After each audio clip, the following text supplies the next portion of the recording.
Bismillahirrahmanirrahim. Assalamualaikum warahmatullahi wabarakatuh.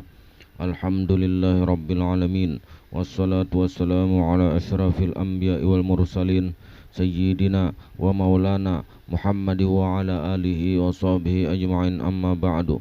Rabbi israh li sadri wa yassir li amri wahlul 'uqdatam min lisani yafqahu qawli. Rabbi ighfirli wa li walidayya warhamhuma kama rabbayani shaghira. Assalamualaikum warahmatullahi wabarakatuh. Adapun yang sebenar-benarnya diri itu ialah hayat, dan hayat itu ialah ruh, dan ruh itu ialah nafas, dan nafas itu ialah Allah, dan Allah itu ialah Muhammad, dan Muhammad itu ialah yang sebenar-benarnya diri. Adapun rohani, Allah Ta'ala menjadi nyawa, dan nyawa Allah menjadi Muhammad. Karena itu hayat, ruh, napas, Allah Ta'ala, nyawa artinya adalah Muhammad wujudnya atau jasadnya. Karena tiada hidup jasad melainkan dengan nyawa, dan tiada hidup nyawa melainkan dengan jasad. Adapun yang bernama Allah itu ialah kehendak, yang bernama kehendak itu ialah hidup, yang bernama hidup ialah ruh, yang bernama ruh itu ialah Allah, yang bernama Allah itu ialah Muhammad, yang bernama Muhammad itu ialah yang hidup, yang bernama hidup ialah zat yang wajibal wujud, yaitulah yang sebenar-benarnya wujud hak dan wujud mutlak. Sir Tuhan, yaitulah yang sebenar-benarnya nyawa kepada kita ini, tempatnya pada hati, itulah sebenar-benarnya Allah Ta'ala.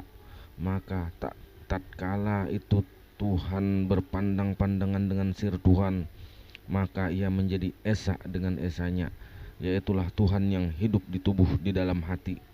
Maka ia tahu dan kuasa dan berkehendak dan mendengar dan melihat dan berkata-kata, yaitulah keadaan hidup sekalian kita ini hanya semata-mata menerima anugerahnya jua.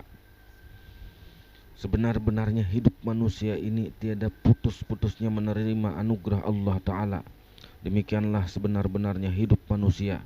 Artinya hidup manusia itu ialah sebenar-benarnya insan kamil, atau sebenar-benarnya diri yang sempurna. Itulah artinya hidup manusia ini hanya semata-mata menerima anugerah Allah Ta'ala. Yang sebenar-benarnya ruh itu ialah Allah, dan Allah Ta'ala itu sebenar-benarnya adalah Muhammad, dan Muhammad itu ialah sebenar-benarnya zat yang wajibal wujud. Itulah sebenar-benarnya wujud hak dan wujud mutlak.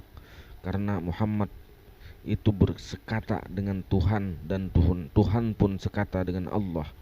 Karena yang bernama Allah itu ialah sebenar-benarnya Muhammad.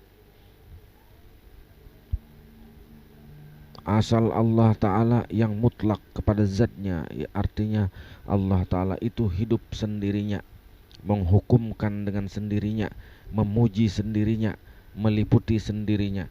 Mutlak artinya nyata rupanya sendirinya, saksi ia sendirinya, yaitulah zatnya yang wajibal wujud lagi suci adanya. Itulah yang sebenar-benarnya Muhammad akan jasadnya, yaitulah yang hidup. Itulah sebenar-benar insan yang kamil. Sebenar-benar insan itu ialah hayat, dan hayat itu ialah ruh, dan ruh itu adalah nafas, dan nafas itu ialah Muhammad, dan Muhammad ialah sebenar-benarnya insan yang kamil, dan sebenar-benarnya diri yang sempurna. Kemudian yang sebenar-benarnya insan itu ialah pertemuan antara ujung dengan pohon. Itulah hidup tiada mati tubuh manusia itu apabila sudah diketahuinya yang bernama insan itu, dan sempurnalah ilmunya itu. Adapun yang sebenar-benarnya insan itu di dalam hatinya, yaitulah sebenar-benarnya nur zat Allah yang bernama Muhammad. Itulah sebenar-benarnya insan atau sebenar-benarnya diri. Menyatakan jalan orang makam hakikat, yaitulah orang yang tiada sekali-kali berkehendak dengan mengucap zikir yang jahir seperti la ilaha illa Allah. Karena dipandangnya di dalam alam ini tiada yang ada, yang maujud hanya Allah yang hadir senantiasa dalam hatinya dan pada sekalian ruh dan batang tubuhnya. hanya senantiasa ia ingat akan tubuhnya, dirinya seperti katanya Allah, Allah pada sirnya, pada sir hatinya. Itulah artinya diri, mengenal diri. Itulah yang senantiasa diperbuatnya sampai akhir hayatnya. Itulah jalan orang makam hakikat. Itulah jalan untuk makrifat. Maka hendaklah dengan diketahui yang demikian itu. Menyatakan sir Tuhan itu ialah sebenar-benarnya nyawa kepada kita, tempatnya pada hati. Itulah sebenar-benarnya Allah Ta'ala. Maka tatkala itu Tuhan berpandang-pandangan dengan sir Tuhan, maka ia menjadi esa dengan esanya. Karena Muhammad itu sekata ia dengan Tuhan, Tuhan pun sekata dengan Allah. Karena yang bernama Allah itu ialah sebenar-benarnya Muhammad, dan Muhammad itu ialah sebenar-benarnya zat yang wajib wujud. Demikianlah. Terima kasih, mudah-mudahan bermanfaat. Akan kita sambung kembali dengan cerita yang lainnya. Terima kasih. Assalamualaikum warahmatullahi wabarakatuh.